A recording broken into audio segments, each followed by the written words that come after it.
नमस्कार.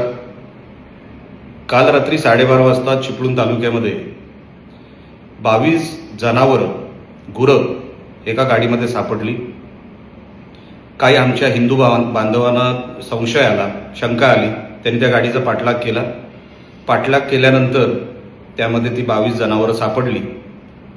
बाहेर काढत असताना त्यापैकी 3 गुरं ही गंभीर जखमी होती, बेशुद्ध होती, उठूही शकली नाही. अशा अवस्थेमध्ये त्यांना मेडिकलसाठी पाठवण्यात आलं. आता जवळपास 24 तास उलटून झाले. जमावाने पोलिसांना बोलवलं. पोलिसांनी ते हँडओव्हर घेतलं. अजूनपर्यंत FIR झालेली नाही. आणि ज्यांची गाडी आहे, जो कोण इक्बाल आणि काही त्याचा पार्टनर रिजवान, ही त्या लोकांची गाडी, हे सगळ्यांना माहिती आहे.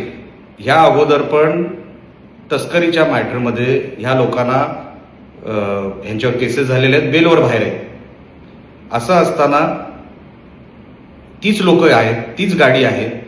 ह्यांची काम करायची पद्धत म्हणजे ते जुन्या पिक्चरांमध्ये जे काही स्मगलिंग व्हायची ना, त्या प्रकारे पुढे 2 गाड्या, मागे 2 गाड्या आणि मधोमध ही जनावरांची गाडी, अशी ती ताफ्यासकट ही असे व्यापार करतायत, असे हे धंदे करतायत. ताफ्यामध्ये चालले. पोलिसांना तिकडचे DYSP आहेत, त्यांच्याशी मी बोललेलो आहे. कडक कारवाई आपण करा, नाही केली तर आम्हाला कायदा हातात घ्यावं लागेल, हेही मी त्यांना सांगितलेलं आहे. ह्यासाठीच येणाऱ्या 25 तारखेला 25 जानेवारीला संध्याकाळी 5 वाजता चिपळूणमध्ये आपण मोठ्या संख्येने जमायचं आहे.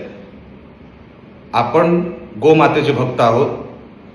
आपल्याला आपल्या नजरेखाली हे जर असं होत असेल, ते कुठेतरी थांबलं पाहिजे.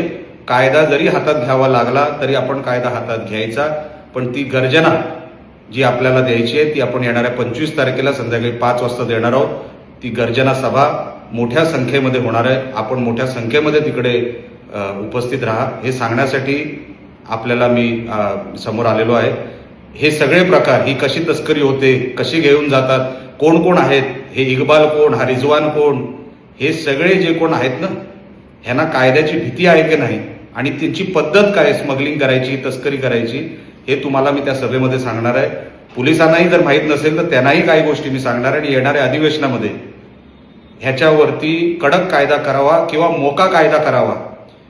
जे जे गो हत्येच्या ह्या तस्करीच्या मॅटरमध्ये आहेत, या धंद्यात आहेत, त्यांच्यावर मोका लावावा, ही मागणी मी सभागृहात करणार आहे. येणाऱ्या अधिवेशनामध्ये आपण सगळ्यांनी येणाऱ्या 25 तारखेला 5 वाजता चिपळूणमध्ये मोठ्या संख्येने आपण जमावं, एवढी विनंती करण्यासाठी मी इथे समोर आलेलो आहे.